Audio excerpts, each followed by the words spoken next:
অসম চৰকাৰৰ জ্যেষ্ঠ নাগৰিক কল্যাণ পৰিষদৰ সামাজিক ন্যায় আৰু সবলীকৰণৰ সঞ্চালকালয়ৰ উদ্যোগত আৰু জ্যেষ্ঠ নাগৰিক সন্থা অসমৰ সহযোগত আন্তৰ্জাতিক জ্যেষ্ঠ নাগৰিক দিৱস মঙলবাৰে পালন কৰা হয়। পাঞ্জাবাৰীৰ শ্ৰীমন্ত শংকৰদেৱ আন্তৰ্জাতিক প্ৰেক্ষাগৃহত অনুষ্ঠিত কৰা এই কাৰ্যসূচীত মুখ্য অতিথি হিচাপে অংশগ্ৰহণ কৰে অসম চৰকাৰৰ সাংস্কৃতিক মন্ত্ৰী বিমল বৰাই। উক্ত অনুষ্ঠানত উপস্থিত থাকি মন্ত্ৰী বৰাই ধন্য মানি তেওঁ কয় যে জ্যেষ্ঠ নাগৰিকসকলৰ মাজত এনেধৰণৰ গীত নৃত্যৰ প্ৰতিযোগিতা অনুষ্ঠিত কৰি তেওঁলোকৰ মাজত থকা প্ৰতিভা বিকাশৰ লগতে মানসিক দিশটো সহায় কৰে। উল্লেখযোগ্য যে এই অনুষ্ঠানত সামাজিক ন্যায় আৰু সবলীকৰণৰ বিভাগৰ সঞ্চালক ভাস্কৰ জ্যোতি মান্তা, সন্থাৰ সভাপতি সুৰেশ শইকীয়াৰ লগতে কেইবাগৰাকী বিশিষ্ট ব্যক্তি উপস্থিত থাকে। অনুষ্ঠানত জ্যেষ্ঠ সাংবাদিক ধীৰেন্দ্ৰনাথ চক্ৰৱৰ্তী, ৰমেন চৌধুৰী, অভিনেতা তথা পৰিচালক উপকুল বৰদলৈ, বিশিষ্ট সংগীত শিল্পী তথা গায়িকা সন্ধ্যা মেনন, সংগীত শিল্পী মালবিকা বৰা, বিশিষ্ট সংগীত শিল্পী পাহাৰী দাসকে ধৰি মুঠ ৬ গৰাকীকৈ ব্যক্তিক বিশেষভাৱে সম্বৰ্ধনা জনোৱা হয়। আনহাতে জ্যেষ্ঠ নাগৰিকসকলৰ মাজত ৰাজ্যিক ভিত্তিত অনুষ্ঠিত কৰা ভূপেন্দ্ৰ সংগীত, বিষ্ণুৰাভা সংগীত বিজয়ী প্ৰতিযোগীসকলক পুৰস্কৃত কৰা হয়।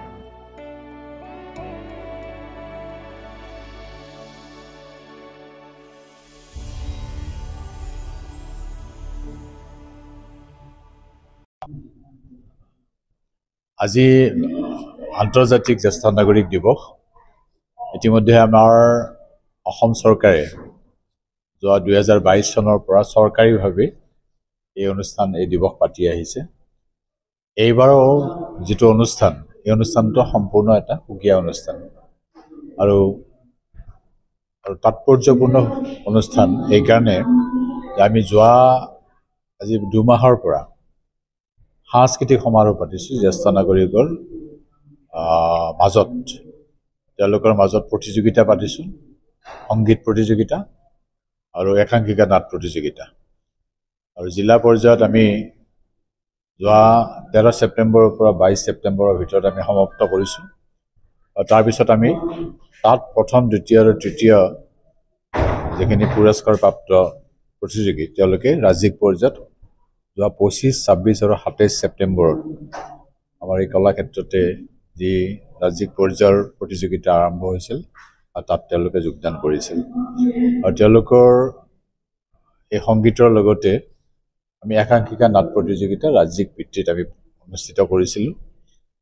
আৰু আমাৰ প্ৰায় ২৫খন জিলাৰ পৰা ২৫খন নাটক আমাৰ ইয়াত মঞ্চস্থ হৈছিল।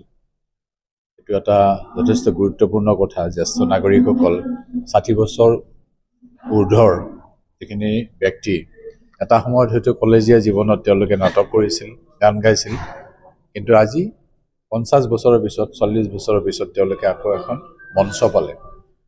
সেইকাৰণে মই এই চেগতে আমাৰ অসম চৰকাৰৰ সামাজিক ন্যায় আৰু সবলীকৰণ বিভাগ আৰু আমি যৌথভাৱে অসম জ্যেষ্ঠ নাগৰিক সন্মিলন তেওঁলোকৰ সহযোগত আমি আজিৰ এই অনুষ্ঠানটো আন্তৰ্জাতিক জ্যেষ্ঠ নাগৰিক দিৱস, এইটো দিৱসত আমি বঁটা বিতৰণো কৰিম আৰু গোটেই দিনটো আমি এই সাংস্কৃতিক সমাৰোহৰ যিবিলাক আমাৰ পুৰস্কাৰপ্ৰাপ্ত প্ৰতিযোগী আছিলে তেওঁলোকৰ পৰিৱেশন হ'ব, গান পৰিৱেশন হ'ব আৰু নাটক মঞ্চস্থ হ'ব।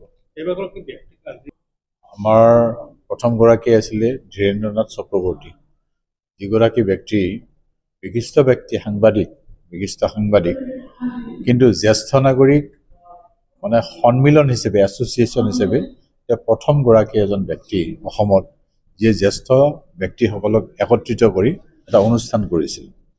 কিন্তু তেখেতৰ ৯৭ বছৰ বয়স, আজি তেখেতে আহিব নোৱাৰিলে আৰু তেখেতক আমি ঘৰলৈ গৈ পেলাই আমি সম্বৰ্ধনা দিম। তাৰ লগতে আমাৰ ডক্টৰ ৰমেন চৌধুৰী, এজন সংগীতজ্ঞ, গীতিকাৰ, সংগীতজ্ঞ আয়োজক, তেওঁক আমি সম্বৰ্ধনা জনাইছোঁ। আৰু অভিনেতা প্ৰযোজক উপকুল বৰদলৈ, মালবিকা বৰা, পাহাৰী দাস আৰু সন্ধ্যা মেনন, তেখেতসকলেও আমি নিৰ্বাচিত কৰিছিলোঁ অসম চৰকাৰৰ তৰফৰ পৰা। আজি সন্ধ্যা মেনন বাদেও অসুস্থতাৰ কাৰণে আমাৰ ইয়াত উপস্থিত থাকিব নোৱাৰিলে।